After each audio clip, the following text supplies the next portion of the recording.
All right, ladies and gentlemen, welcome back to the Landy Lodge, where today we are deep diving on yesterday's Nintendo Direct, where I like to sum it up as hype and headaches. There was definitely some things I saw that I really liked. There were certainly some things I saw that I strongly disliked. So, my opinions aside for a moment, I suppose I should explain why my channel has been dead quiet for the last 3 weeks. If you follow me on Twitter or Discord, you probably know this already, but about 3 weeks ago, I went and got my wisdom teeth pulled, which, was fine, went well. I disassociated while the whole thing went on. We got through. But when I came home, one of the surgery sites just did not heal. So I spent an entire night continuously bleeding from my mouth, I'm not going to get too graphic about it, but it was a whole night of that until the next morning where I could get the surgery site patched up. Thankfully, my wife and my dog were there, supported me, we got through the night, but at the end of it, I told myself I need a break from everything, 3 weeks to let these puppies heal, and now we're at a point where I feel like I can ramble on for 90 minutes or so and, not feel any soreness or pain. I feel almost 100%, probably 95 to 99%. Now, that aside, fear not, you won't have to look at my ugly mug as the main course for this entire episode. We will have the Nintendo Direct itself running in the background. But again, just to give you a heads up of what you can expect this episode, I'm not going to cover every single announcement.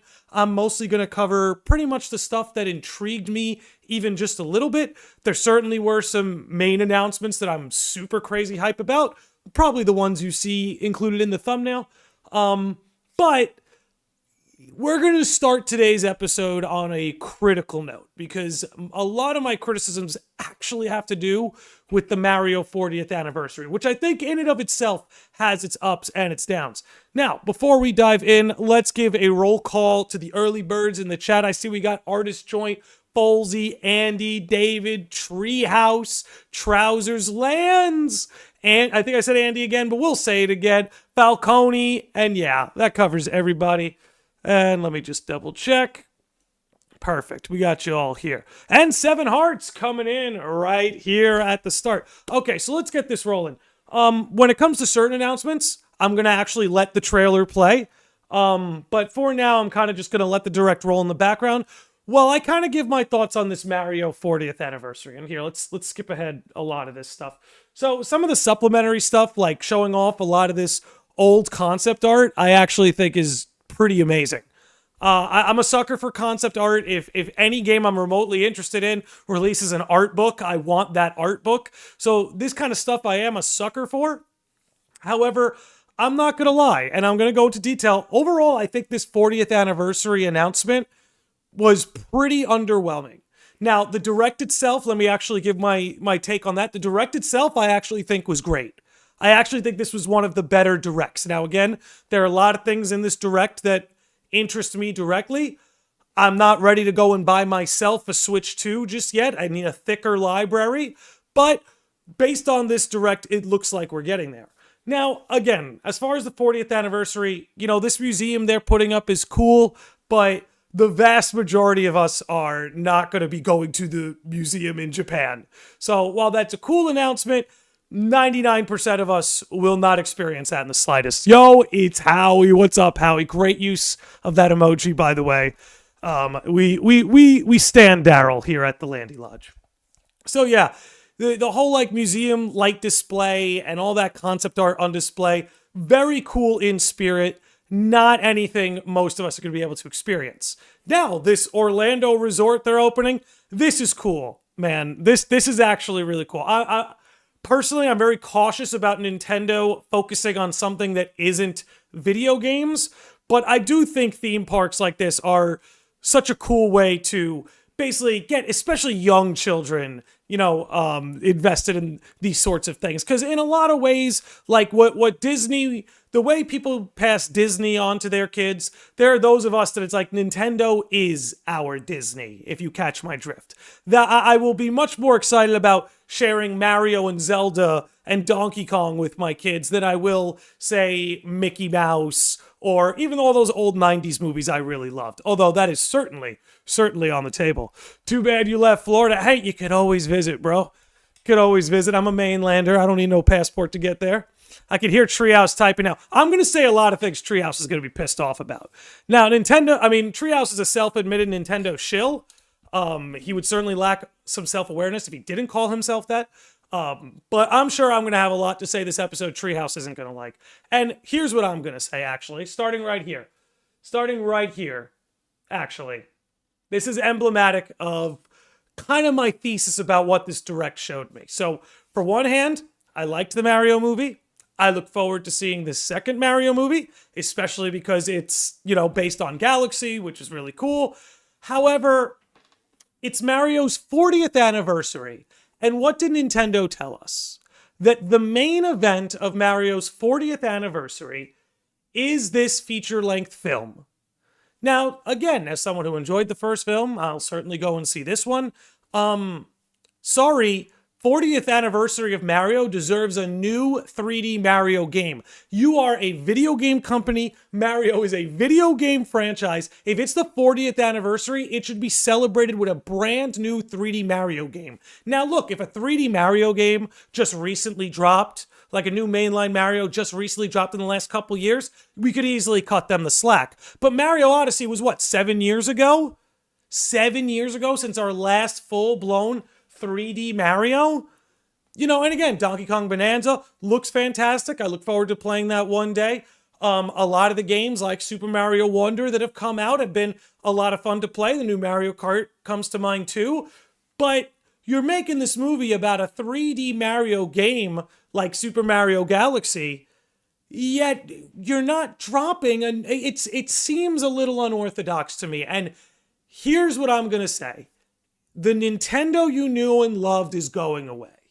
I hate to say it. Doesn't mean there won't be enjoyable experiences. I'll still be buying Zelda games, Mario games, Smash Brothers. That's not going to stop. Fire Emblem, we'll get into that later.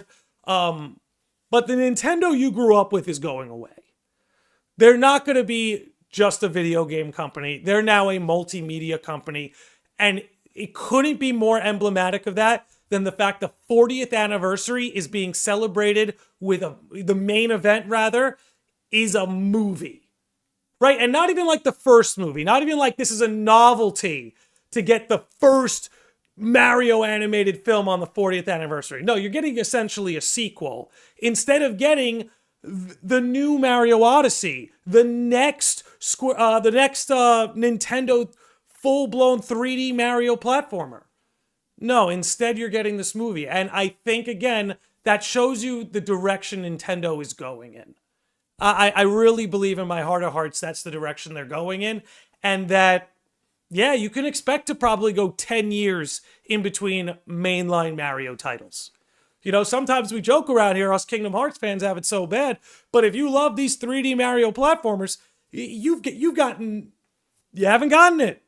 And how would I put this? Not a sequel to Odyssey, but the next step from Odyssey.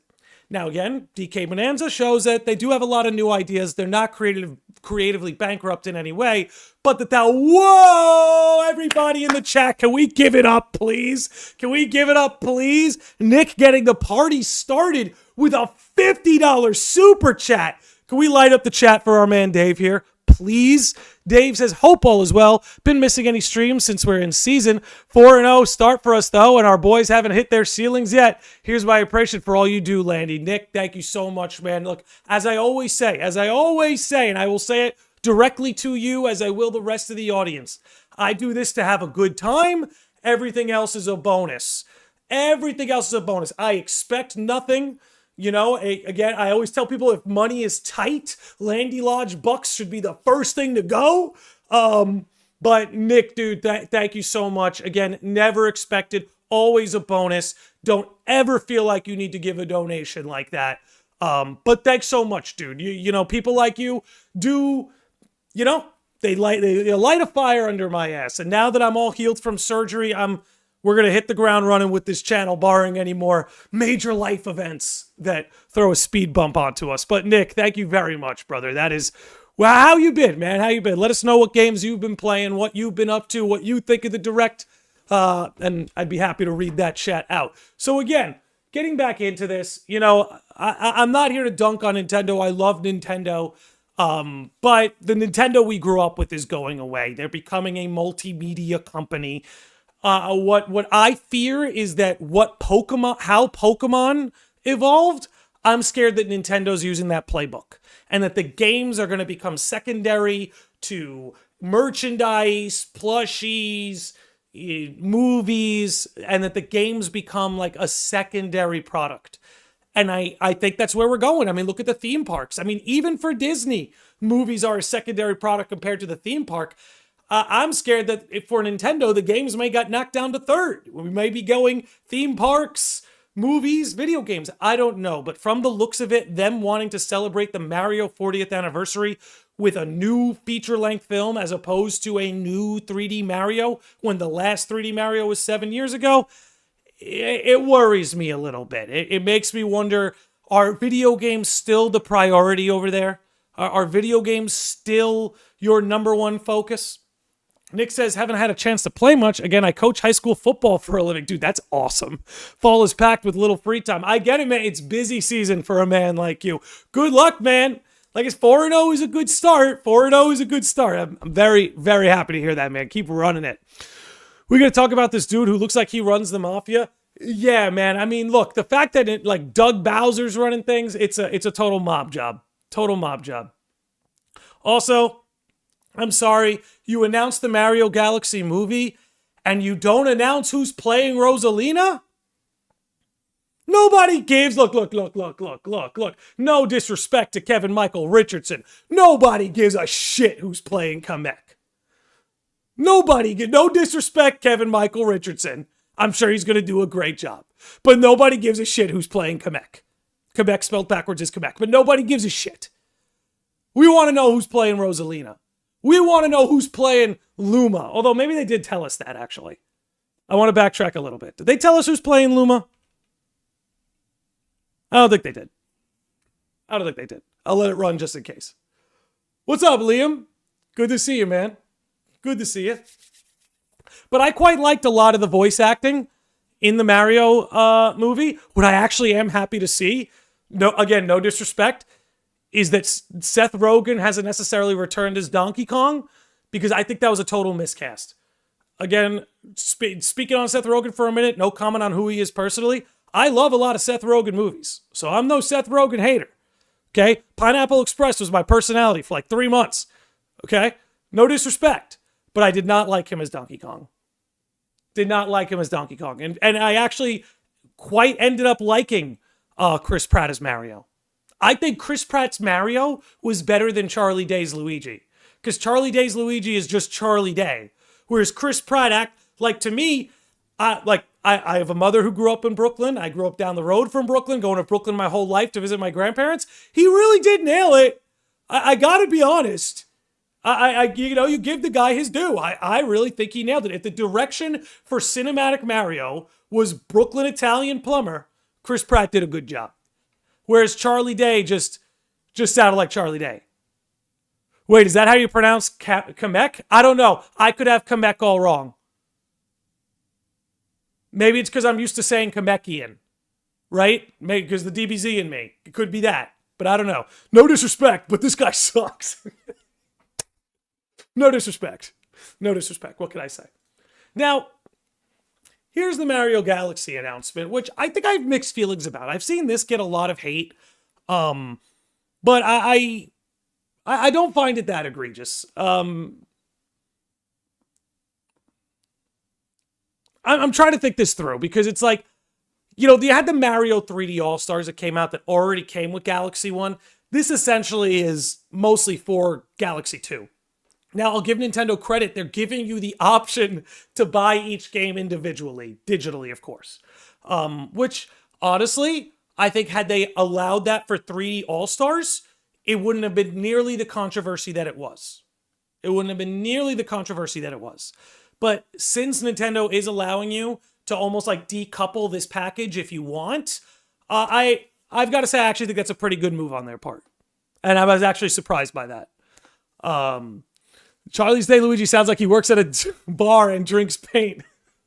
He sounds like the Rat King. Sounds like the Rat King. Dude, I love Always Sunny. What can I say? I love Always Sunny. Man, I got to pay for a 20-year-old game again that I bought 5 years ago.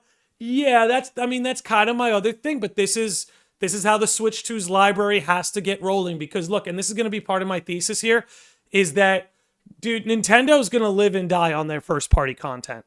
Bottom line, Nintendo's going to live and die on their first-party content because the bottom line is, while it's cool they have an expanding third-party library, particularly for the types of gamers that really are only going to own a Nintendo console.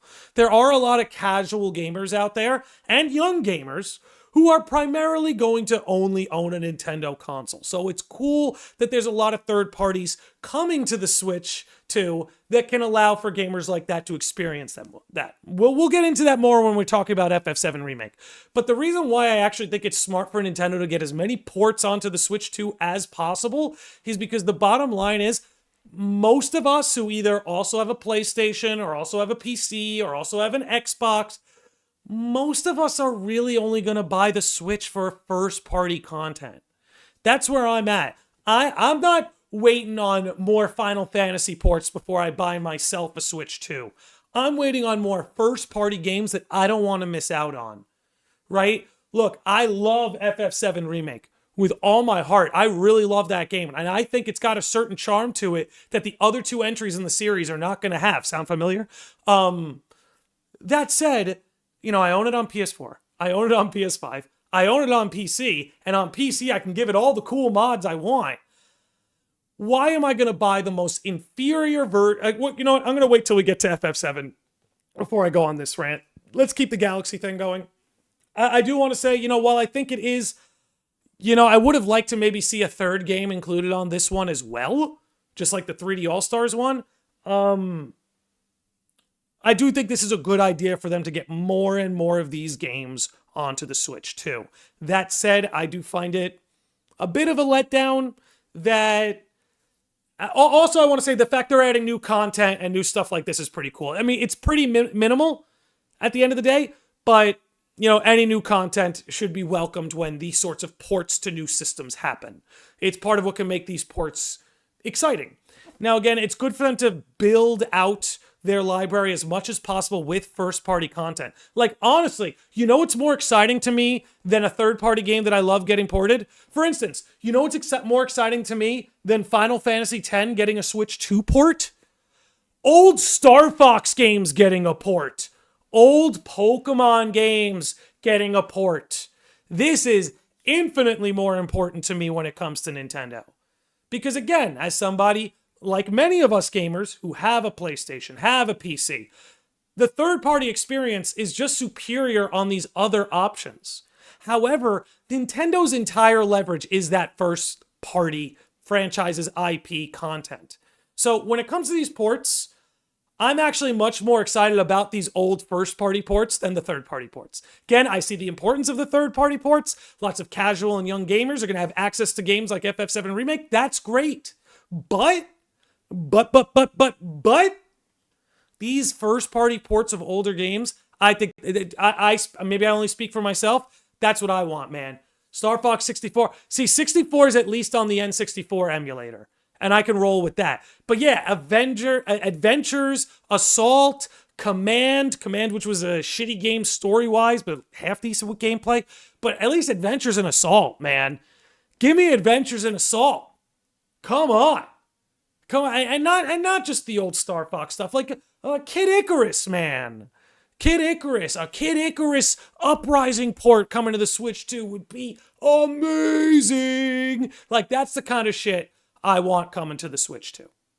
That's the say third-party ports 3 times fast. Easy. Third-party ports, third-party ports, third-party ports, third-party ports, third-party ports, third-party ports, third-party ports, third-party ports, third-party ports, third-party ports. I did it 10 times. Okay? Thank you very much. Moving on. So, again, fleshing out the first-party content, always a good idea on Nintendo's part, whether it's old ports or new games. Now, that said, I will say this next announcement, I was happy about it. My wife was jumping out of her seat. I think this is a really cool announcement. The new Mario Tennis, which look, again, the Mario Tennis game on Switch was great. And what I want to commend them for is this Mario Tennis is not only building on everything they did in that previous game, but it's taking a lot of the features even from like the old Game Boy games. By the way, my wife's the only reason I know this. Taking a lot of those features from the old Game Boy games and incorporating them into the Switch 2. Like, that's, again, I like seeing that because from Switch to Switch 2, this feels like a true successor to that Mario Tennis game we all played. So I definitely want to commend them on that. Couldn't even do it 11 times. Yeah, I know. You know what? You're right. I should have higher standards for myself. Nick says, not a Pokemon guy beyond the first 2 gens. Really the first one. And even I'd buy a more HD remake of Red, Blue, Yellow. Dude, especially, honestly, I hate to say it. I can be suckered into a Kanto adventure anytime. I have to admit, I could be suckered into it anytime, man. I admit when I'm a shill. I'm a Gen 1 shill for life. You two's love for the Mario sports games gives me life. Dude, let me tell you something. I'm going to stream some doubles. Let me tell you something. My wife runs shit in Mario Tennis. She was a tennis player. Shout out to Andy Brew, also a tennis player. And she runs shit in Mario Tennis. We used to have like a whole crew that would play like Mario Tennis games back in the day when we had less responsibilities and less shit to do. And she was the best one out of all of us. Gotta give credit where it's due. Loro is here. What is up, my dude? We got the 2 best mods in the game, ladies and gentlemen. Take a swig for the 2 best mods in the game. Ooh, it's so nice. But again, this Mario Tennis announcement, mwah, loved it. Mario sports games are great. And honestly, you know what would make me flip a shit? Bring back Mario Baseball. Oh my God. If you bring back Mario Baseball, I'll go nuts.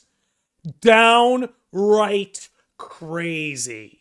If you brought back that's my Mario Tennis. My lord. All right, let's move on here.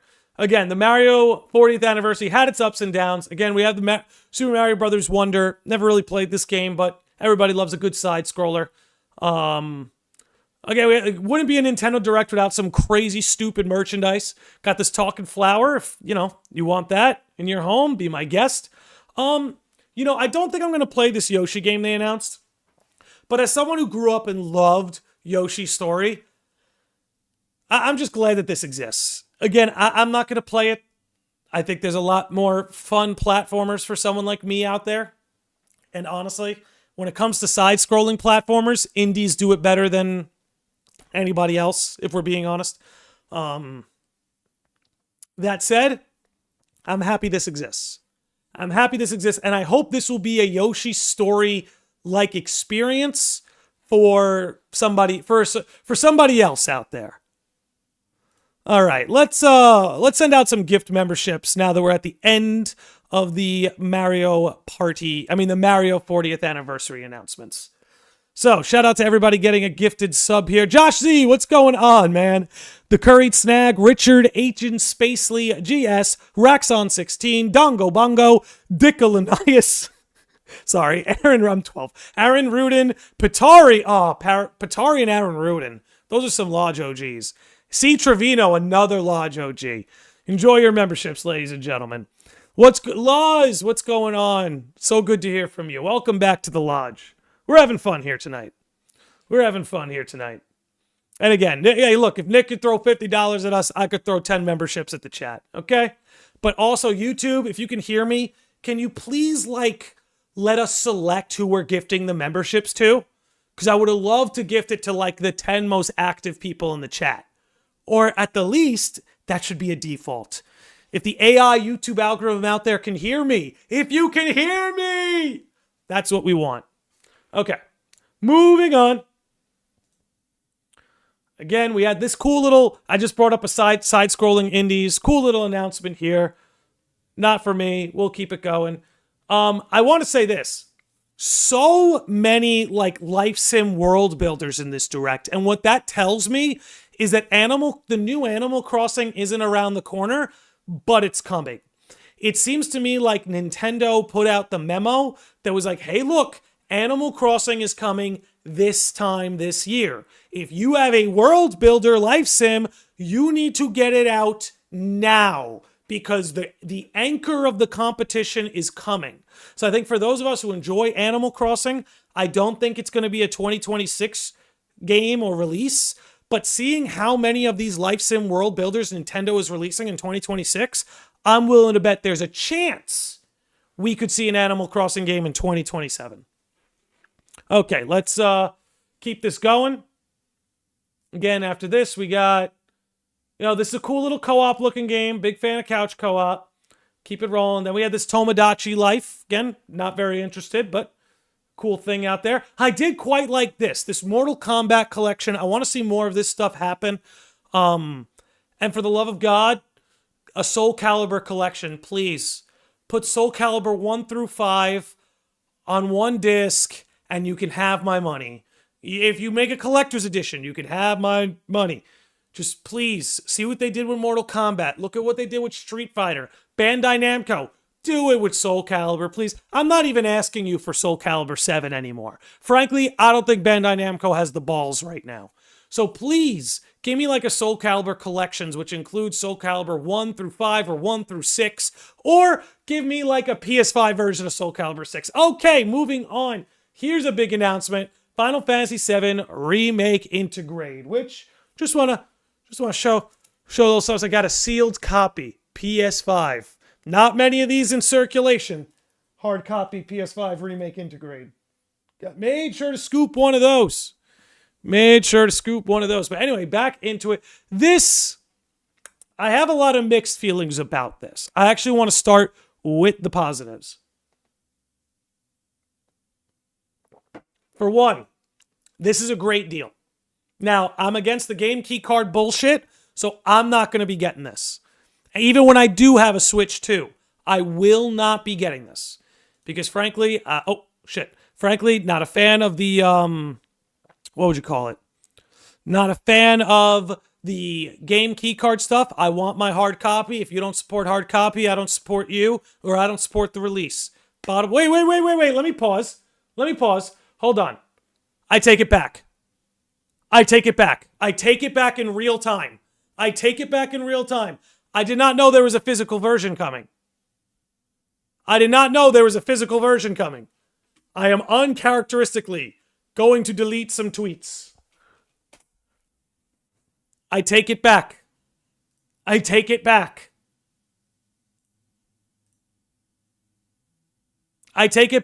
not know this. I take it back. Humbled, I am. Wrong, I was. No game key cards ever. Absolutely not. I will not support that bullshit. Now, let me say, physical copy, I will say, with the whole game, and I want to look into this. If you're telling me all of Remake and Intergrade is contained on a cartridge that you're offering, I think they consider key cards physical. No. Trousers, no. Don't tell me that's what they mean. What's up, Amber, over on Twitch? I see you. What is that? No, tell me that's what they mean, dude. No. Okay, I take back the taking back.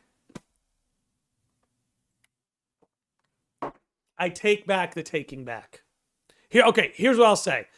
If it's a true physical copy, I take it back. If it's not a true physical copy, allow me to say I detest that to the fullest ability of my to the fullest ability that I have.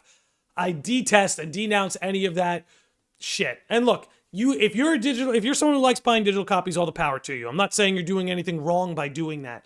I'm just saying that we are, and we've talked about this on the podcast before, I'm not going to get too into detail about it, but if we get to a world where physical copies straight up no longer exist, then we're giving the publishers a lot of power that they don't deserve, that they simply don't deserve. Again, there are plenty of episodes we've gone into detail on that. I'm not going to get into it. Laurel says 7R makes sense on keycard because the max size is 64 gigs. All right, look. I'll read it. Hold on. Let me read your message in full, in good faith. And the game is 90 gigs. I don't support keycards, but at least with 7R, it makes way more sense than like Bravely Default. Look, this is where Look, everything you said, Laura, is true. And it's why I don't blame Square Enix. I'm blaming Nintendo. Because Nintendo has the funds and the technology to create a key card that can hold a size like that.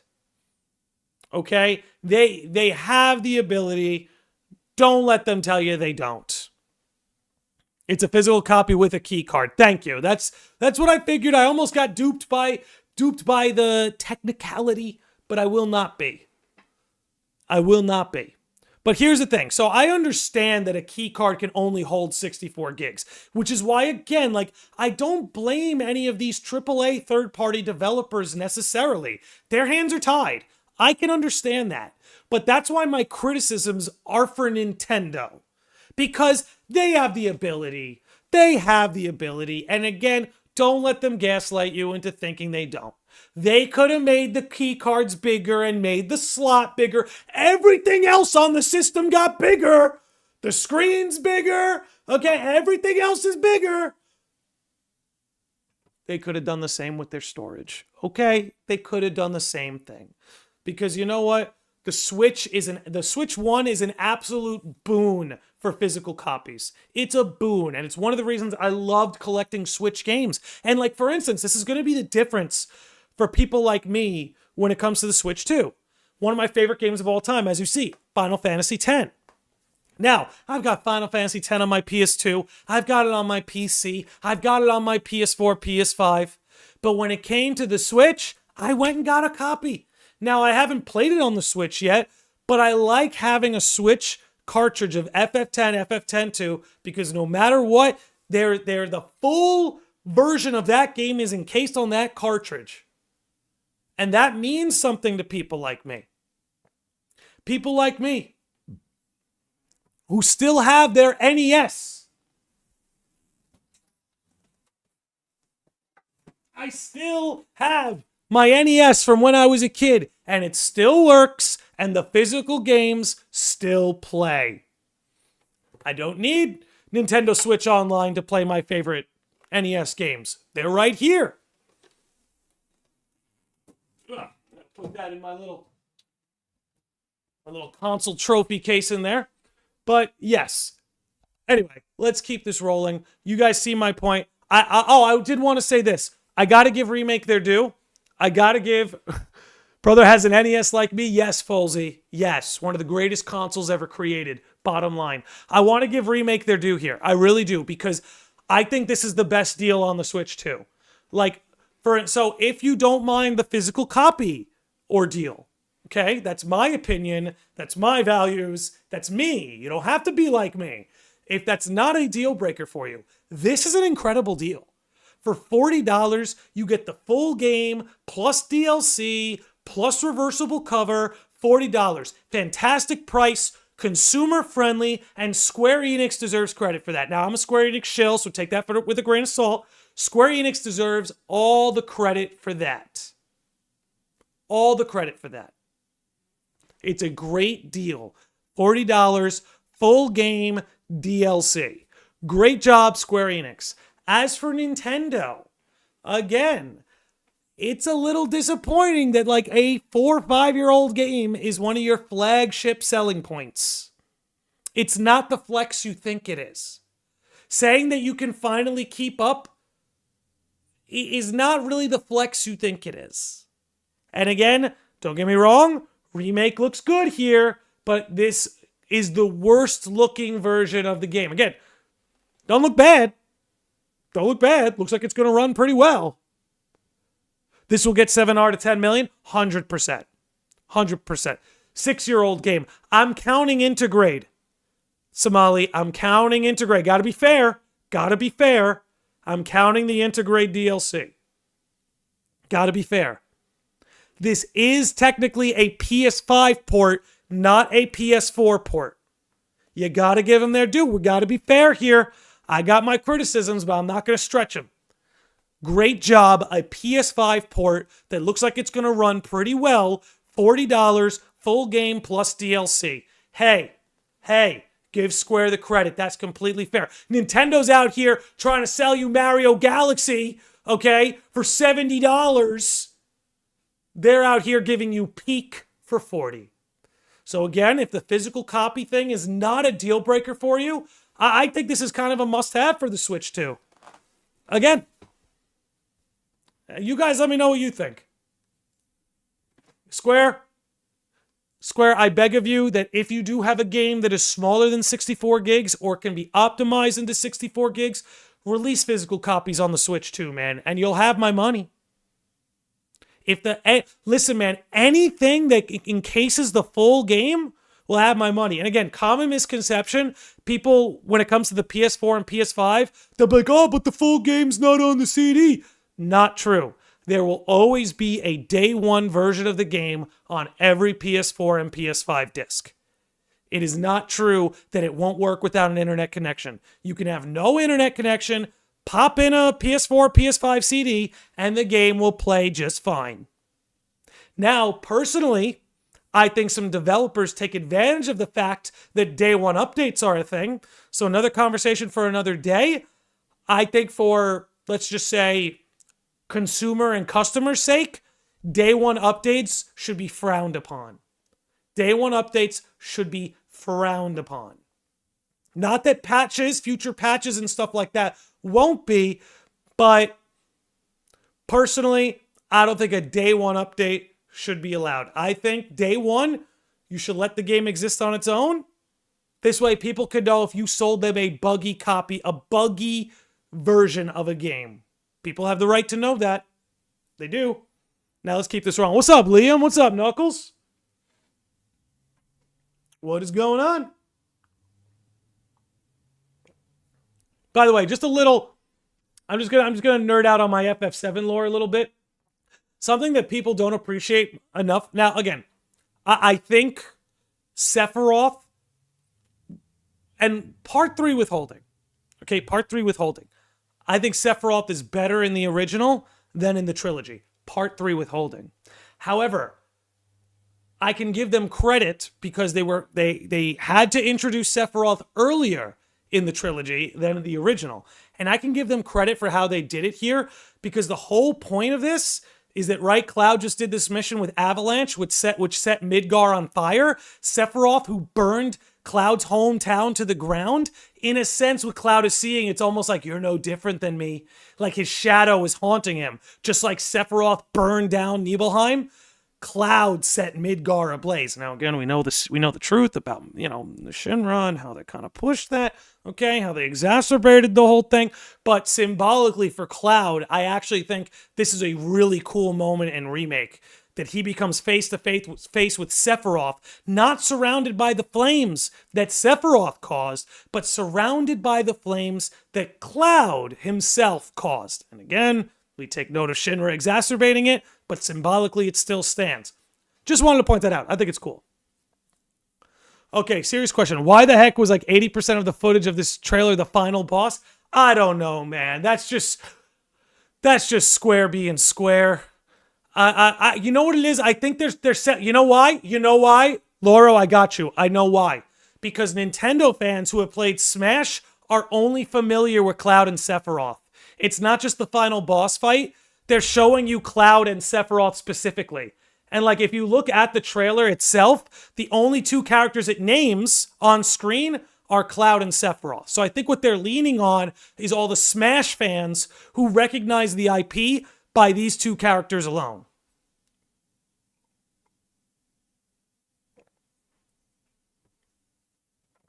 Yeah, I think I'll wait for it to show itself. Yeah, see, like Sephiroth gets named, but not Aerith, not Tifa, not Barret, only Cloud and Sephiroth. So I think that's their approach. However, it could just be Square being Square. Mo, thank you for the dime, bro. It's good to see you, man. I hope you're good. Thanks for the dime. Thanks for that little dime, brother. All right, let's keep this moving. This was really of no interest to me. If it was interest of you, drop it in the chat. Hades 2, very cool port. But honestly, if I'm going to play Hades 2, it's not going to be on Nintendo. So, cool, but not really interested. Gotta say this. Kirby Air Riders, not a day one for me. Definitely a game I'll get around to playing, though, because I actually think this is going to be more fun than Mario Kart. I really think this is going to be more fun than Mario Kart. And the fact you could switch the amiibos and vehicles. Cool stuff. Cool stuff. I'm a sucker for a cool amiibo. I've got to be honest. I'm a sucker for a cool amiibo. The fact you could swap them on the vehicles, I think, is so cool. Rebirth for Switch 2 will sell well. Look, and I'd love to be proven wrong. I can't see an FF7 title selling more than 1 million copies on the Switch on a Nintendo console. Now, if they sell 1 to 2 million copies on a Nintendo console, that's great. That's great. I don't see it boosting the sales much more than that. I would love to be wrong. But that's my take on that.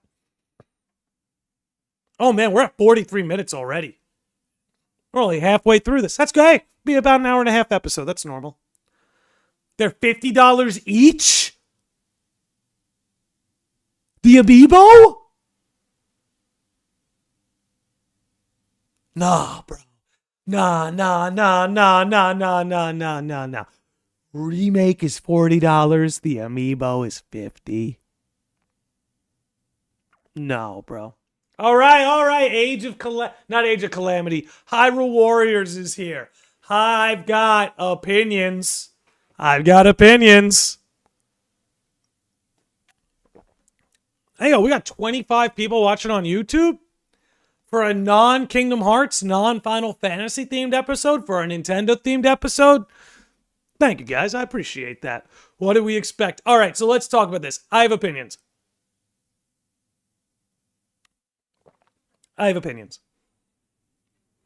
will one day play this game. I had fun with both Hyrule Warriors games. Here's what I worry about. And we actually talked about it when this was first announced. So here's Age of Calamity.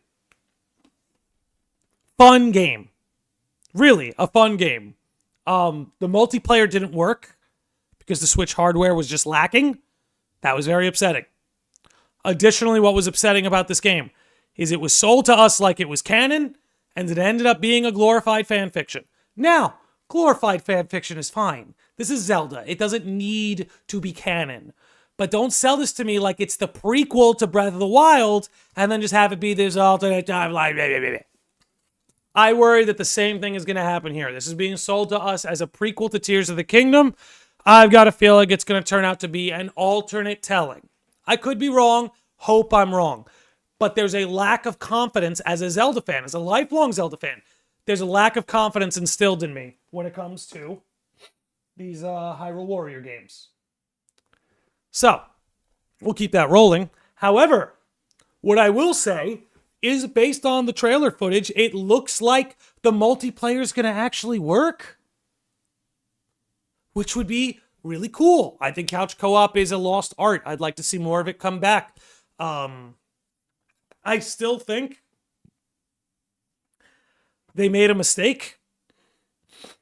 And allow me to pull this up. So, in here, I'm going to take the chat off the screen just for a minute because it's relevant. This is not how you do split screen in the modern era. Nintendo needs to learn. This is mid-wit thinking. You're getting an incredibly wide view, but almost no depth. You need depth. Now, having played Split Fiction, fantastic game. I recommend it to everybody. Split Fiction does split screen down the center, which is so much better. I can't even begin to tell you how much better split screen down the center is. Now you see, split screen used to go across the middle because the resolution used to be a square. So when you go across the middle, there's a more boxy, more depth and equal sort of split there. Whereas now, because we have these wider screens, oh my God. Now, because we have these wider screens, you gotta do split screen down the middle. Having that depth of view is more important than having the wide view. You know, now it's different in Mario Kart when you're racing and what you need to see is what's lateral from you. But in a game like this where the enemies are charging on, you need that depth of view. So, looks fun here. I hope it runs as well as it looks on the trailer, but I was disappointed that the split screen is still going horizontally and not vertically. Just my opinion. You guys can let me know your thoughts. However, this is a cool solution though. This is a cool solution to that, is someone can play handheld while someone's on the big screen. I think that's the best way to do it. The big screen. The big screen. Right, Lance?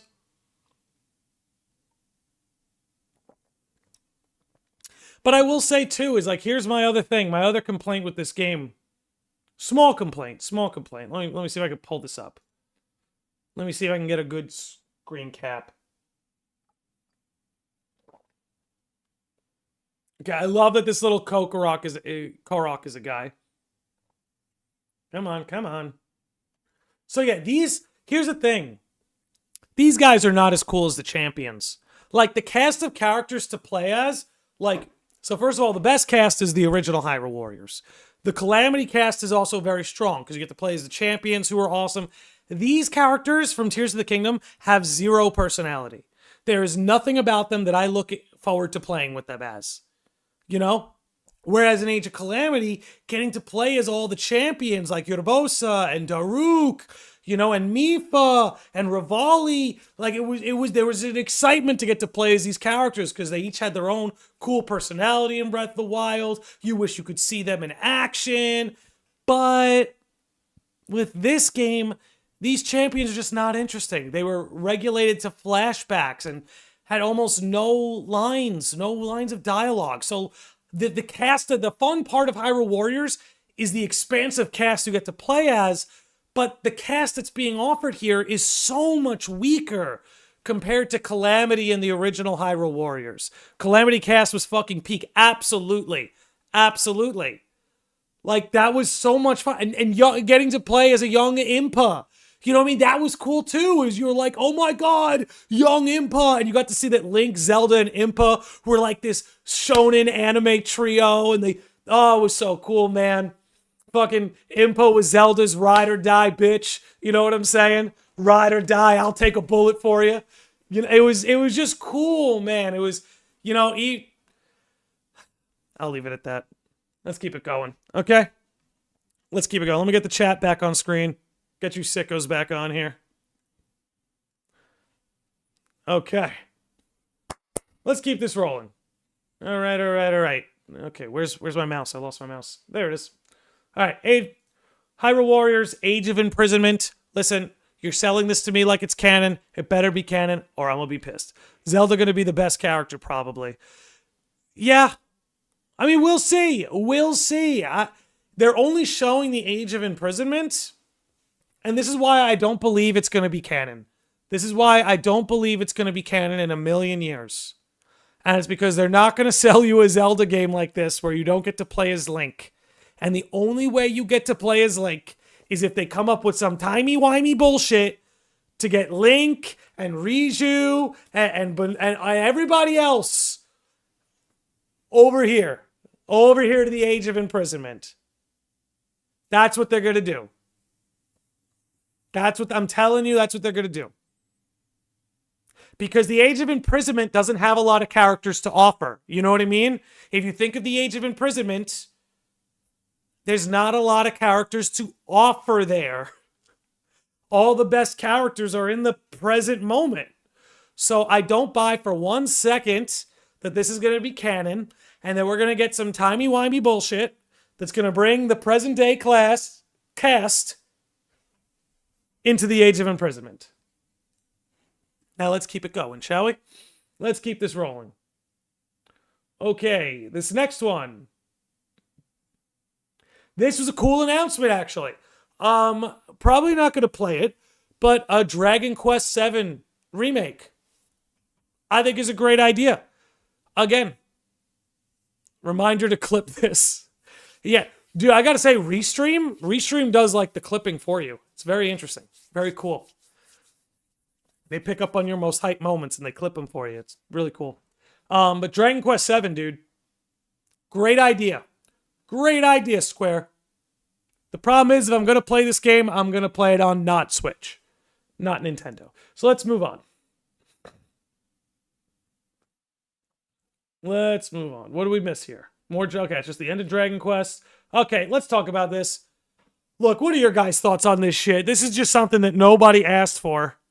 I don't know why it exists.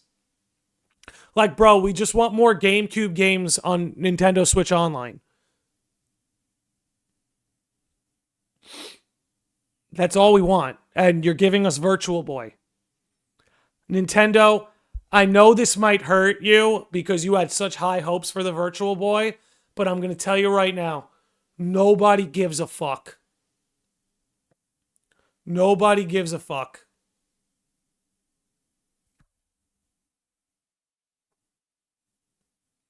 There are crickets outside. There are crickets outside my house. I haven't noticed them until right now, and I think it's very fitting. Nobody gives a shit. Do we really need more hardware? Does the Switch really need more hardware?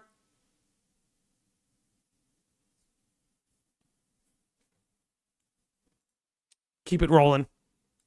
Yeah, buddy, that does not look like a good time. You know what that looks like? You know what that looks like? You guys want to know what that makes me think of? Yeah, I'm gonna pull this up. Come on, pull this up. Come on. Okay, that does not look like I'm having fun gaming. That looks like I'm taking the fucking eye exam at the DMV.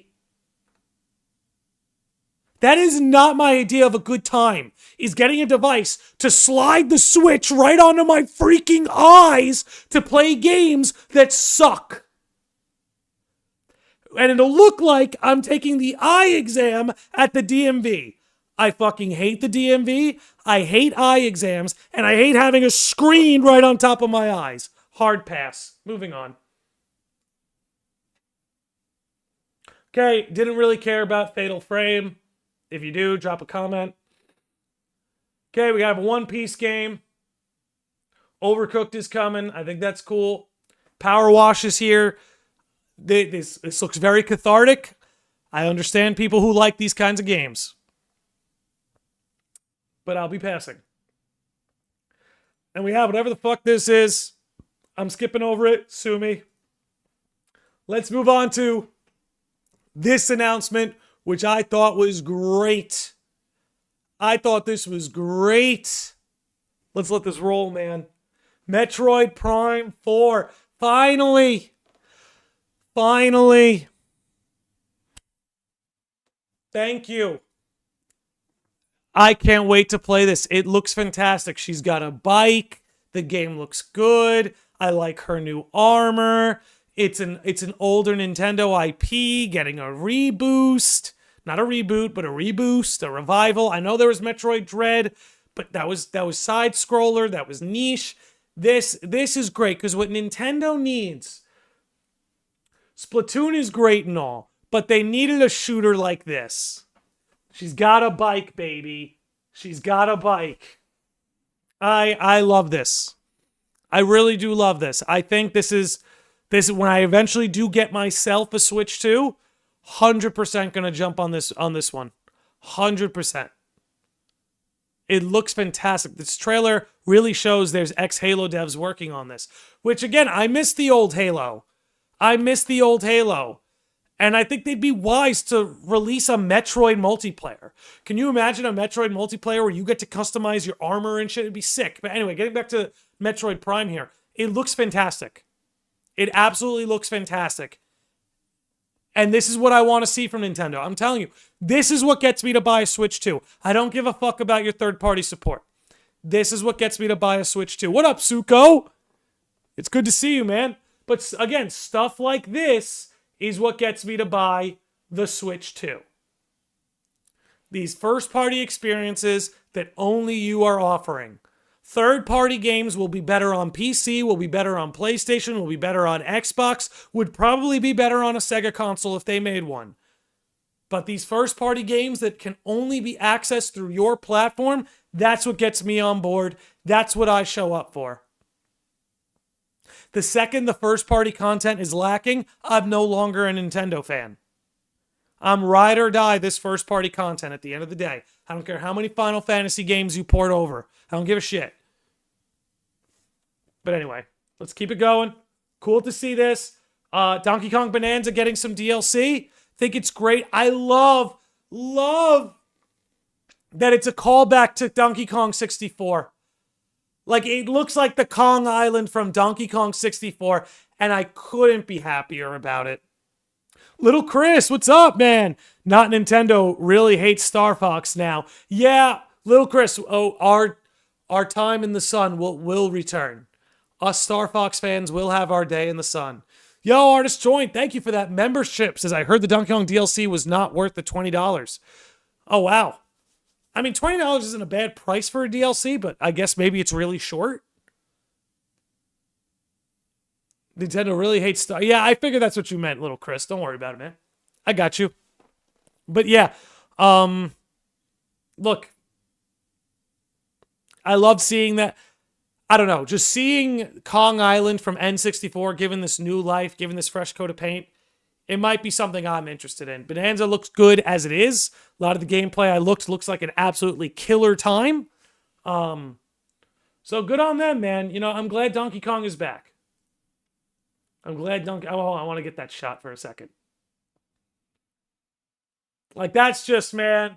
You know what really... And if you guys remember when they first showed off Donkey Kong Bonanza, I was like, man, where's Diddy? Where's K. Rool? Like, where's Funky? You know, and I was like, you know, that was sort of my criticism was, you know, not seeing much of the cast or much of anything familiar doesn't make this feel like Donkey Kong.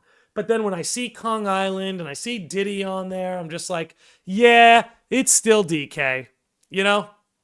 And I'm happy about it, man. I'm happy about it. Yo, Diddy Kong Racing, bring it back, bro. Bring it back. Dude, my freshman year, my friends and I played so much fucking Diddy Kong Racing. Don't know why, we were just hooked on it. All right, let's see. What do we got here? Okay. All right, I have a lot of thoughts about this one. We're fine. We're getting to the Pokemon. Okay, we are getting to the Pokemon section of the episode. I have opinions. I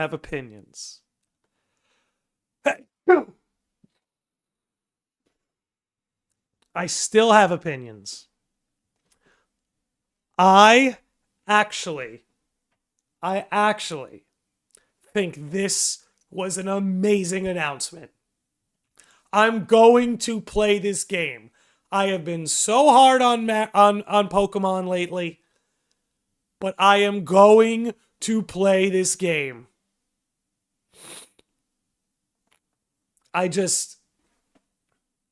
This is so cool. No matter what way you spin it. Look, I love Animal Crossing. I love that building a town. But you know what I thought was a weakness and like even the speech bubbles look like Animal Crossing. But what I felt was such a weakness in the previous Animal Crossing was the villagers. The villagers were just lacking personality. Now again, the creativity, the expansive creativity of, you know, being able to decorate every inch of your island. Oh my God, that was so much fun. The crafting. There were so many good things about New Horizons that made it more exciting and more fun to play. But the villagers were just fucking boring, bro. I think this Pokemon Animal Crossing actually might solve that problem. I think they're going to have way more personality. It looks like they actually help you build the island. Like, they actually look like they're on your team. Like, the Animal Crossing villagers were all a bunch of unemployed schmucks who didn't do anything. who didn't do anything. It looks like these guys are like on your team. Like, yo, we're going to build this island. We're going to make it a paradise. We can all do it together. I love this, man. I love this. I hope there's a social aspect. I hope I could visit your island. I hope you could visit my island. I actually think this is such a fun way to engage with the Pokemon world. Because the mainline games no longer interest me. The Legends games are starting to disappoint me. We'll get into that soon. But I know Pokemon does a lot of spin-offs, but man, this gets me. I don't know what to tell you. This gets me. Making a whole little Poke Paradise with my buds here. I'm in. Name could definitely be better, Lauro. Name could definitely be better. And no Tom Nook. Listen, let me tell you something. I'm a Tom Nook apologist. Okay? I know we're always in debt to Tom Nook, but Tom Nook charges 0% interest. People, as an adult, I've learned to really appreciate that. Tom Nook will lend you money to buy you a home and will charge you 0% interest. The man deserves respect. Somebody's got to fund the operation. Somebody's got to put the logistics together. Somebody's got to put in the overhead and hire Isabelle and get the builders and the materials and the supply chains. People shit on Tom Nook and they take him for granted. I'll say it again. Loans with 0% interest. And if you don't appreciate that now, come back in a few years when you've gained some wisdom. Let's move it on. I wish Tom Nook was my banker. I wish I was paying my mortgage to Tom Nook with his 0% interest. I wouldn't give a shit. If him and his Tanuki children were running around shitting on my lawn for 0% interest. All right, let's get into Legends over here, okay? This is... I'm so let down, guys. I think it could still be a good game. I'm open to being proven wrong about all of this. But just, it seems like I don't even know, man. Just like, I'm just going to call a spade a spade. Like, I'm going to hold Pokemon to a higher standard. I need to lower my volume just a little bit. I'm going to hold Pokemon to a higher standard here, okay? If Pokemon fans are not going to do it, I'm going to do it. This looks like shit, and it looks like a Wii game. Honestly, Pokopia looks better. Pokopia arguably looks better. The fact that it's even a debate. It's a little bit closer than I thought it was. But the fact that it's even a debate. If Pokemon fans won't hold them to a higher standard, I will. And this is just unacceptable. I am happy to be proven wrong. I really liked Arceus. But look, for one, I would like to see that maybe you could explore outside of the city. For two, I will say the Battle Club is interesting. There are some features here that are cool. But overall, it just looks lacking, man. It just looks lacking. Like, hold on. Like, I know people don't go to Pokemon for the graphics, but I do go to Pokemon for aesthetics. Okay? The Pokemon I grew up with and the games I still continue to play today. We just recently played Black and White. I want to play Black 2 and White 2 on stream soon. Don't gaslight me that Pokemon didn't used to look good. Don't gaslight me that it didn't used to be a pleasure to see Pokemon on a screen with those colors and those animations. And don't freaking gaslight me that Pokemon was always ugly. I swear to God. And I don't say that lightly. But don't try and revise Pokemon history like Pokemon games were always look like crap and they're always lacking. And no. Stop it. Do you see this? This is supposed to be a balcony. There's no depth. There's zero depth. It's a flat balcony. Flat against the window. Now look, if this was some niche franchise that sold like 500,000 copies per game, fine, that would be one thing.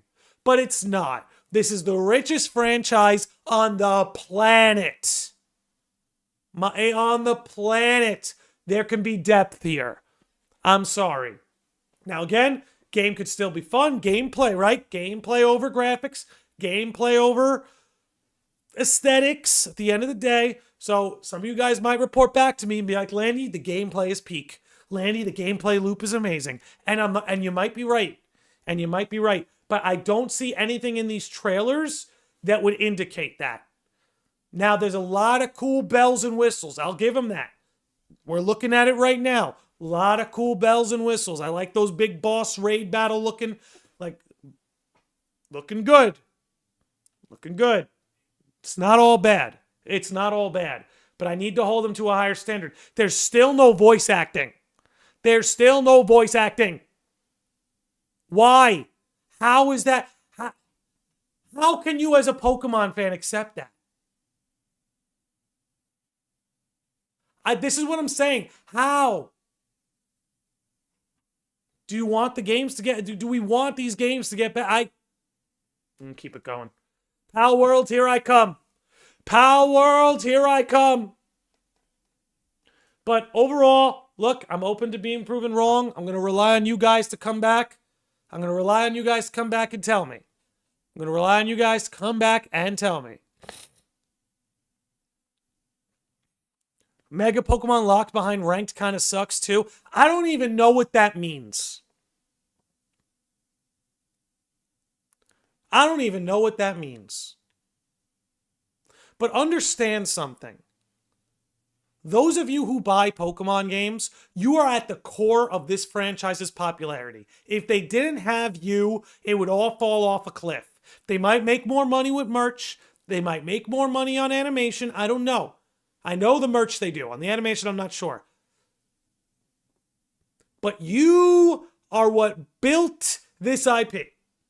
The gamers built this IP. Don't let them treat you like a second-class fan. You all, I say you all because I'm done buying these games until they get much better. You all deserve better. I don't even know what this locking megas behind ranked even freaking means. But you all deserve better. And again, you might all come back to me, tell me this game is great. Landy, you got it all wrong. The aesthetics might suck, but the gameplay loop's amazing. I am open to that. And chat, I want you to be here to tell me. They will never improve until people stop buying it. Chaj Z, I'll challenge you on one little thing. You're right. But I think there's one other thing that can make them change. If Pal World beats them, because they hate Pal World. That's the other thing. They're putting forth the most ridiculous patents in the history of video games. That is not hyperbole. They patented capturing Pokemon with a ball or a trap. Screw you. They patented flying on the back of a creature's back, mounting a creature. They're patenting summoning a monster. Guys, this is absurd. And this is absurd, and it should be called out from every corner of the gaming world. You can't patent these things. You can't patent capturing creatures with a trap. You can't patent riding on a creature's back. You can't patent summoning a monster. And here's the thing. They're giving Pokemon more effort with lawsuits than they are with the games. Because Pal World showed them up. And I actually think that if Pal World outsells a Pokemon game, you might see change. You might see change. Because Pal World clearly gets them to move. Pal World clearly is on their mind, living rent-free in their head. Pal World, and again, look, I know about Pal World and, the questionable, did they steal designs and stuff? I get that. But whatever sin they might be guilty of with copied designs, it's nothing Pokemon didn't do with Dragon Quest, and Pokemon's patents are way more egregious than anything Pal World and those indie devs did.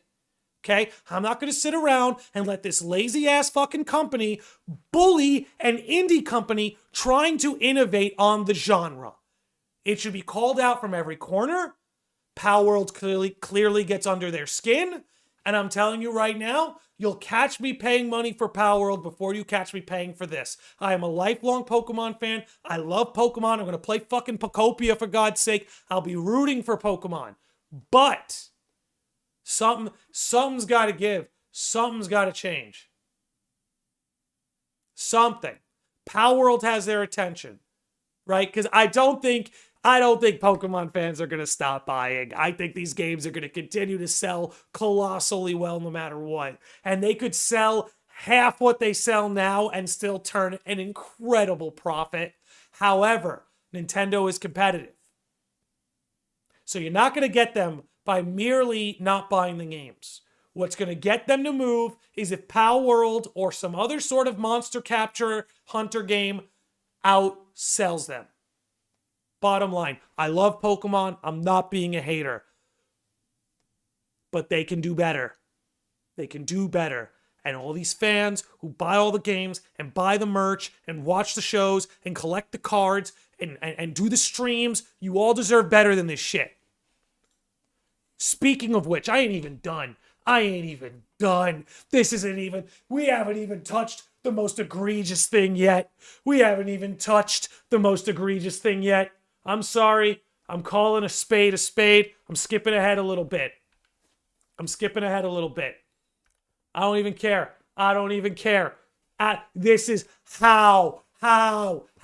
They're announcing a big... The game's not even out yet, and you're dropping paid DLC? The game's not even out yet. And this isn't like a fighting game where there's a $5 fighter on the DLC store. No. They know you love your Megas. They love your Pikachu and your Raichu. The game hasn't even come out yet. And they've got a paid DLC on the shelf.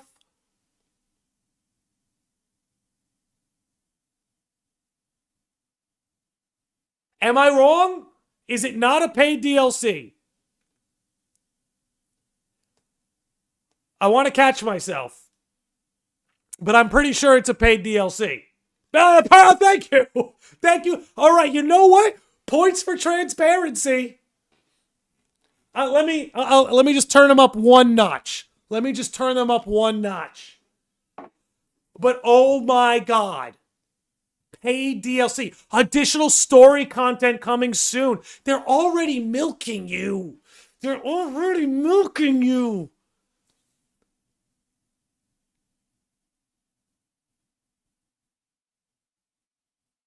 What are we doing?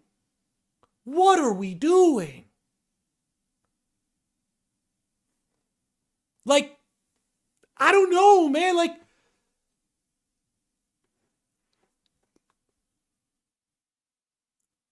I don't even know what to say.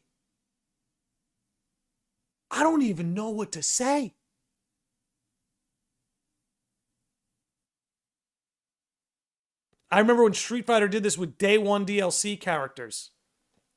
Yeah, not a big fan of that. And you know what? If they were cheap, that's one thing. Again, not a fan of that. But I've seen some fighting games where day one, you could pay like $5 to get like an extra fighter or two. $5 is $5. Okay, not a fan, but forgivable. Right? Forgivable. A DLC less than minimum wage. Not good. Forgivable.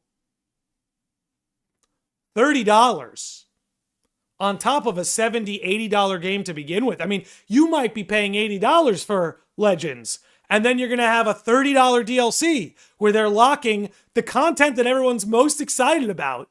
So you're already at $110 on a game that looks like it came from the Wii. And then you got additional story content where they're going to charge you another $30 to get in the door. Now look, a gaming experience costing $140 is not the problem. I pay $15 a month to play Final Fantasy XIV. Okay? Which means I'm paying over $100 a year to play Final Fantasy 14. It's a little bit less than 14 I pay. But there's an incredible, expansive amount of content in there. Right? From farm sims to an island sim to a main story quest to crazy raid battles, dungeons, alliance raids, guilds you can start, houses you could buy, apartments you could decorate, taverns you can open. It goes on and on and on and on and on. But this is wild. Josh G says, unfortunately, they can patent all mechanics they want because IP law language is ridiculously outdated and will stay that way because of how trade treaties work. And America, as usual, is the cause. Let's go over that one more time. Josh G says, unfortunately, they can patent all mechanics they want because IP law language is ridiculously outdated and will stay that way because of how trade treaties work. And America, as usual, is the cause. That's very interesting. That's interesting. Knuckles says, pretty sure international patent laws are also different and they don't need to adhere to U.S. laws. Well, what I would be interested in seeing, and we'd have to do a little more research into it, is are these patents being filed from the American office or are they being filed from the Japanese headquarters? Right? Because IP in Japan and America is very different. And at the end of the day, guys, understand that if in America all your content creators had to obey Japanese IP laws, you would have a fraction of the content that you do. Because you wouldn't be able to make the money that a lot of these creators can make. Again, look, there are a lot of gaming companies that are very friendly about this, and they let me show their clips and gameplay and play their music without any copyright. But creators in different countries don't have that liberty, right? Again, I play a lot of music from video games. I show a lot of this stuff.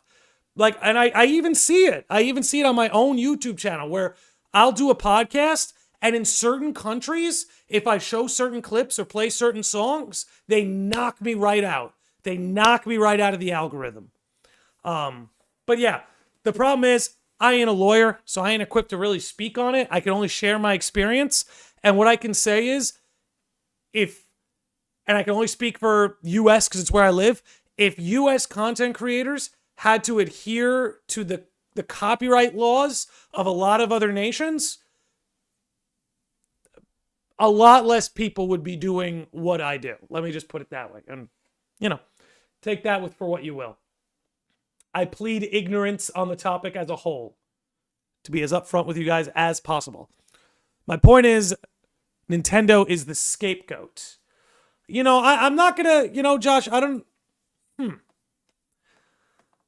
know, man. Nintendo doesn't have to patent that crap, right? Like, I see what you're saying is there are outdated IP laws that allow them to take advantage of this, but I don't see Square Enix patenting the ability to mount a creature. I don't see Square Enix patenting the ability to summon a monster. I don't see Capcom patenting a tournament mode in fighting games. Like, you see my point? Like, I definitely see your point, is that maybe these IP laws or these patent laws are too vague or too lenient that allow Nintendo to enforce things that are completely unnecessary and inappropriate. But at the same time, all of that is available to all these other gaming companies, and most of them are not engaging in that. So I don't want to completely alleviate Nintendo from that. At the end of the day, they are choosing to do this when they don't have to. However, your point still stands that at the end of the day, they're just a symptom of the actual core issue, which are the laws that allow them to get away with this shit. So I'll meet you in the middle on that, man. I'll meet you in the middle on that. Okay, then we got Dragon Rompa. I know a lot of people go crazy for this. Not my song and dance, but it looks cool. I'm happy it exists. Let's move on. Dynasty Warriors. Honestly, Dynasty Warriors, I got to be honest with you, you're better off making spin-offs. You're better off making Kingdom Hearts Warriors, Final Fantasy Warriors. Why play Dynasty Warriors when you can get your favorite flavor out there somewhere? I agree, but those things are not the most valuable IP in the world. Yeah, I think that's what gives Nintendo the leverage, which I think is overall your point. Because yeah, I would agree. That's mostly the reason you're seeing this transpire. All right, let's skip up. What do we got up here? Monster Hunter.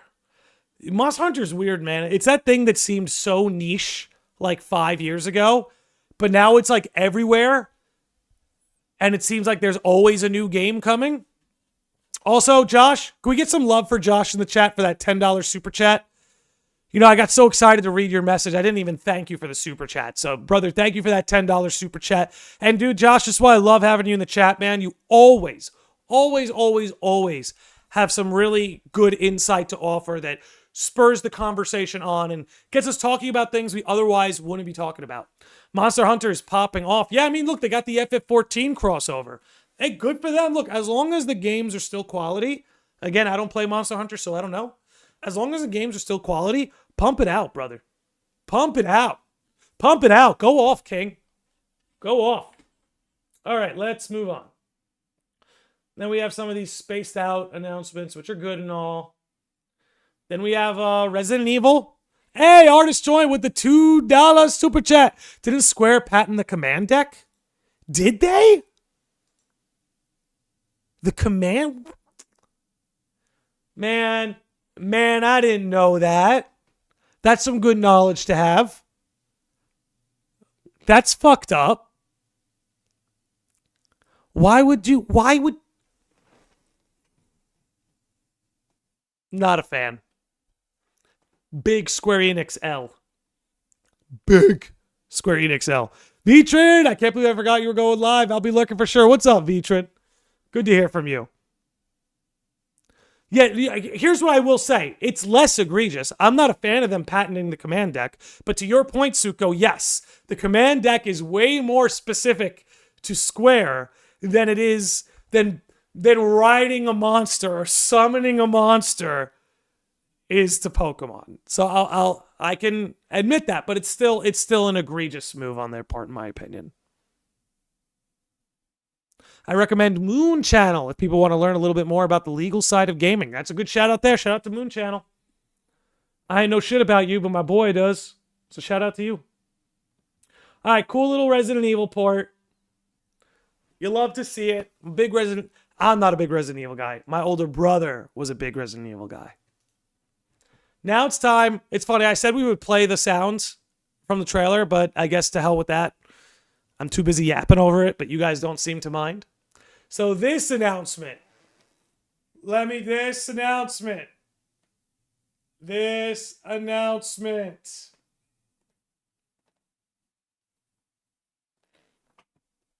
is what got me the most excited. I have to be honest with you. This, above all else, got me the most excited. Square Enix patented 3D camera controls. Well, I don't know if that one stuck. Fast forwarding in a game? Ugh. Gross. My older brother was too. That's funny. Yeah, maybe we just missed it generationally. But dudes, this Fire Emblem trailer was nuts. I'm so okay. Look.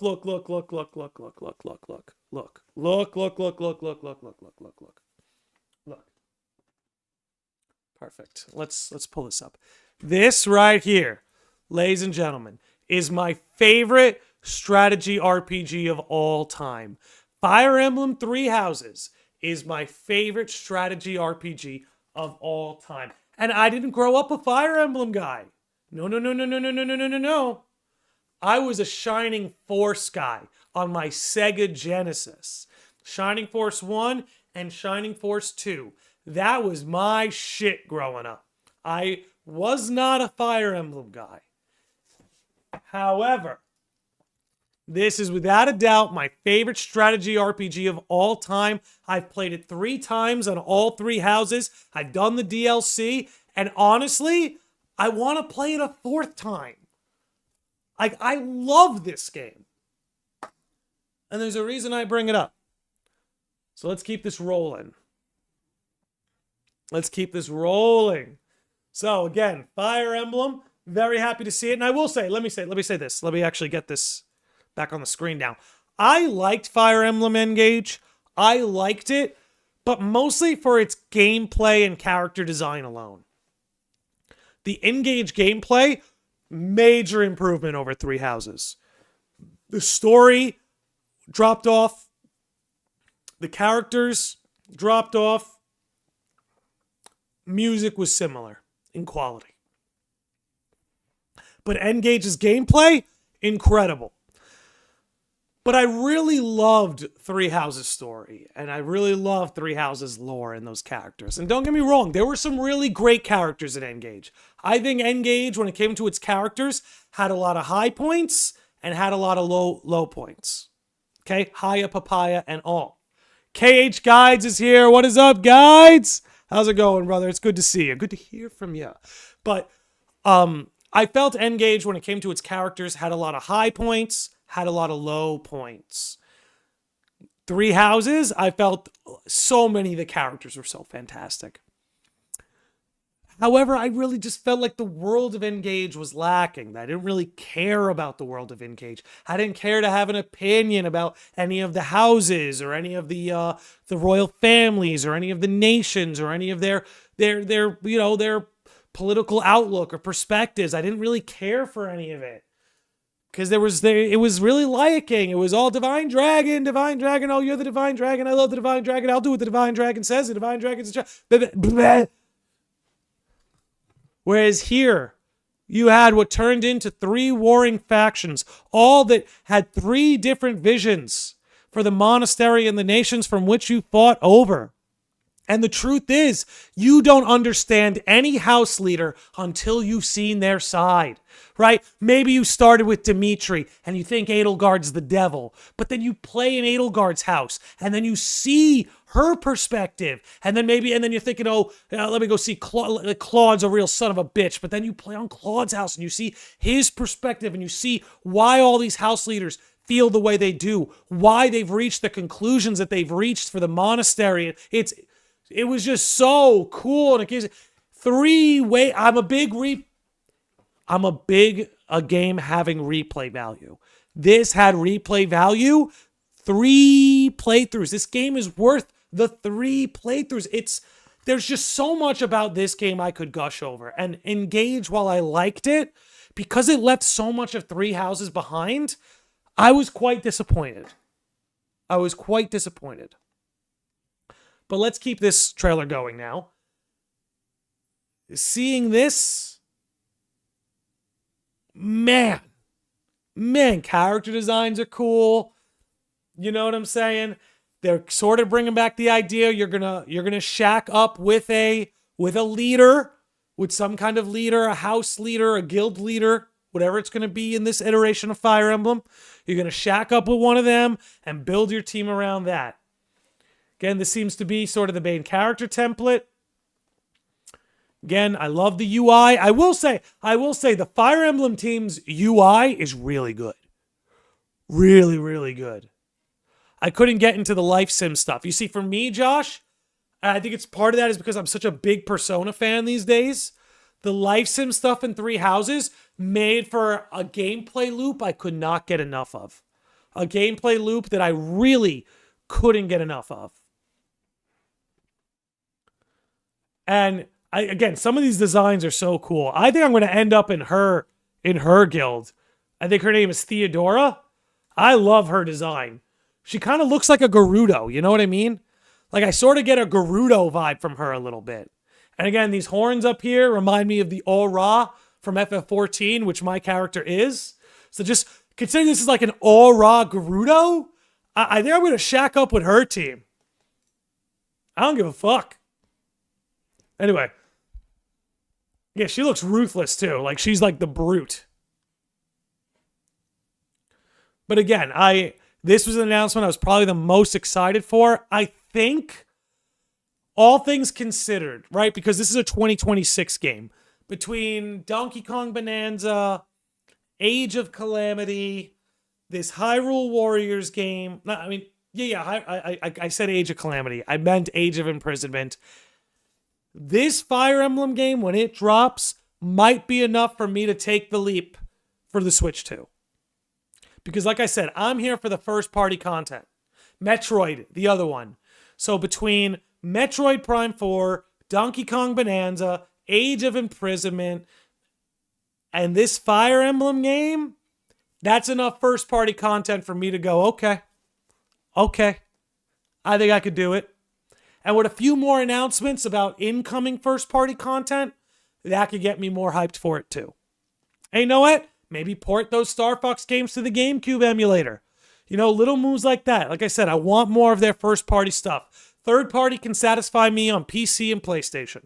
Nintendo, I'm here for the Fire Emblem. I'm here for the Zelda. I'm here for the Donkey Kong, the Mario. I'm here for the Smash Brothers. That's what I'm here for.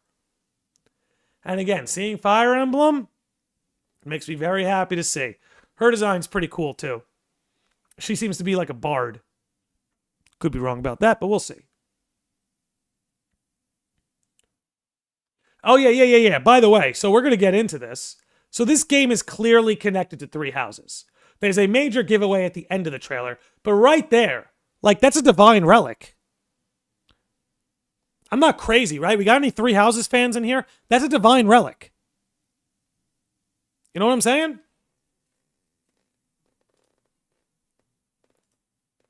That right there, it was quick, it was brief, but to me, it's kind of a giveaway. You know Diddy Kong on the way, bro. Dude, I'm all for the Kongverse, bro. Flesh out the Kongverse, okay? That's what I'm all about that, man. I'm all about that. All right, let's keep this going over here. Okay. And again, just looking at a lot of these character designs, they seem pretty cool. The homeboy's going to face some persecution. Again, kind of looks like a divine relic. Thank you, Trousers.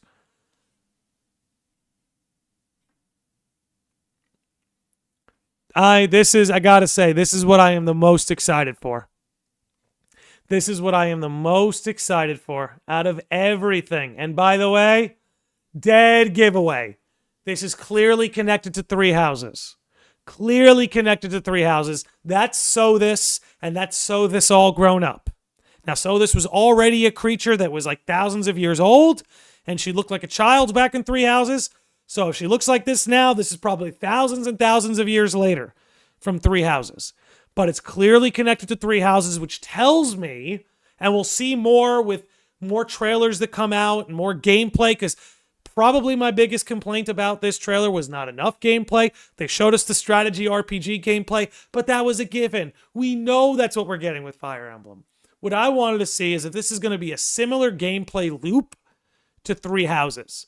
And seeing that Sothis is here allows me to believe that that's what we're headed towards.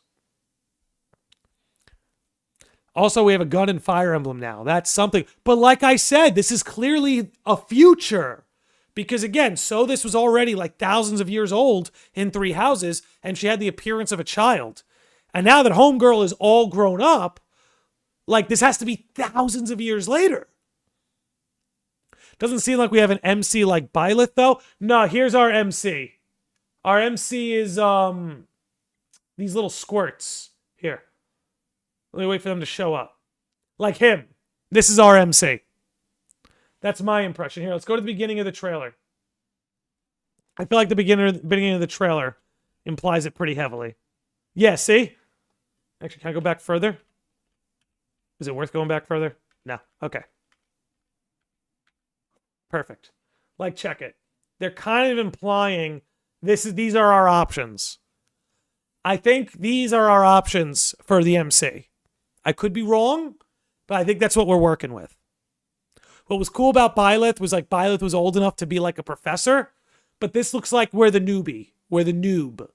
You know what I mean? We're the new kid in town. Whatever this monastery is, I mean, you kind of were that with Byleth, but here it looks like we're one of these two. Yeah, who knows? For all we know, this could be Fodlan. This could be Fodlan. I mean, if Sothis is here, then it probably is. But yeah, bringing it back to the end here. Very clearly, that's Sothis. And like, her altar got even higher. Can we talk about that? Nah, they're separate? Okay. Again, it's not a... I could live without going back to Fodlan. But we'll see.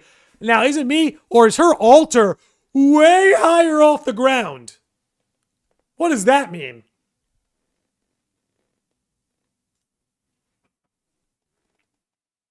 And her design is pretty cool. I gotta say, I love the crown. I love the crown. Looks pretty slick. And we just get a 2026, which cannot come soon enough. Okay. All right. And that was, in full, for the most part, yesterday's Nintendo Direct. I mean, look, like I said, hype and headaches. Hype and headaches. A lot of stuff that there's to be hyped about. I think Metroid, Fire Emblem are among, in my opinion, are the two best announcements.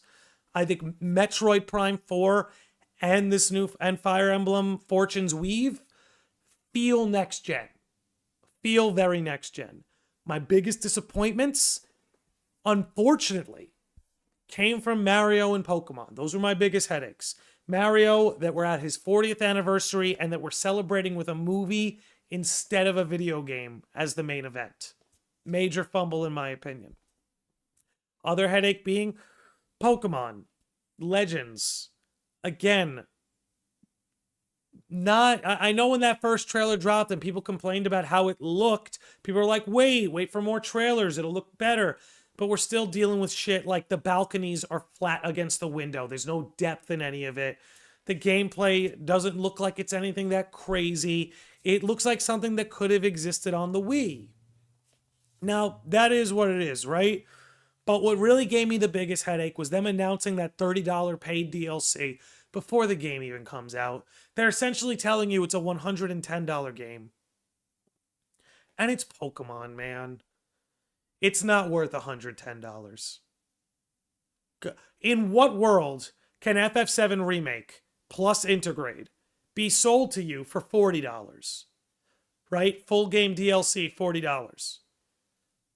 But Legends is going to sell to you $110 full game DLC. Almost 3 times as much. Do you think Legends is going to be 3 times the game Remake is? Personally, I don't think so. It doesn't look like 3 times the game Remake is. It doesn't look like it doesn't feel like next gen Switch. I look at this Fire Emblem game, I'm like, next gen, baby, we're here. I look at Metroid Prime 4, I'm like, next gen, baby, we're here. I look at Legends and I'm like, what freaking year are we in? The only thing that feels next gen about Pokemon Legends is the price. That's it. So again, this Direct, I actually think overall, one of the better Directs. A lot of cool announcements. Can't contain my excitement for things like Fire Emblem and Metroid enough. Both are day one buys for me. But ultimately, I just think the third-party selling point on Switch just really isn't appealing. I think it's appealing if you're someone who only owns a Nintendo console. But I wager that most of the people watching this, myself and those of you in my audience, you have a PlayStation, you have an Xbox, you have a PC. There's nothing about third-party Nintendo that's appealing. However, a lot of their first-party titles are appealing. Metroid Prime 4, somebody mentioned, I think it was Lauro. Clearly there are some ex-Halo devs on there. It looks like Metroid Prime meets Halo, which is great. Fire Emblem Fortune's Weave looks like it's going to build on the gameplay of N-Gage and the story aspects of Three Houses, combining the best of both worlds. I love that. I think Legends is 60 frames per second and 7R is 30 frames per second on Switch too. Sure, maybe at their peak, right? Like maybe at Legends' peak, it's 60 FPS. But like, yeah, if the game looks like a Wii game, it better run at 60 frames per second. But I'm with you. Yes, if your game looks like a Wii game, it should have a higher frame rate than the PS5 port. But I'm pretty certain you and I are on the same page. All right. Next gen Pokemon is Pokemon Champions, baby. That is something I'm excited for. right? I'm not all doom and gloom on Pokemon, but when I see $110 for a Wii game, I'm saying no thank you. But when I see that you made Pokemon Animal Crossing and it does look really good, I say, okay, maybe I can give this a shot. When I see Pokemon Champions, which will create a platform where, Trousers guys like you, me, Lance, and Treehouse, we can all duke it out. It's like a next-gen Pokemon Stadium. That can be cool. But I am let down. As someone who really enjoyed the first Legends, I am let down by the approach to this game. All right. But with that yawn, I suppose I should wrap today's stream up. So, listen, another great stream. Had a good time here. We'll probably do a gaming live stream in the next day or two. No promises on that, but we'll see. I got a Kingdom Hearts podcast planned. I got to get in touch with the guest. I have a special guest coming in for a Kingdom Hearts podcast we have planned. And of course, definitely some FF7 stuff we can discuss soon. And I do think we're going to see some FF7 Part 3 stuff soon. Maybe just a little teaser, but we'll see. Let's give another shout out to those who supported the stream with a little bit of extra oomph. Artist Joint with their $2 super chat. Josh C with the $10 super chat. Artist Joint with their membership. And Nick dropping the $50 on us right at the start. Got to love it. You guys are amazing. Again, all I ask is you come hang out. Everything else is a bonus. But thanks for hanging out, everybody. Happy to be back. Got another podcast coming up later in the week. Like I said, a gaming live stream to boot. But thanks. You look like one of the villains from Kim Possible. Sorry. Dude, I love being told I look like somebody. Because that just tells me I have good character design. When people are like, you look like a Kim Possible villain, or you look like Flynn Rider, or you look like Nicolas Cage, or you look like Ross from Friends, I'm like, I just got good character design, baby. I just got good character design. You see this? Okay?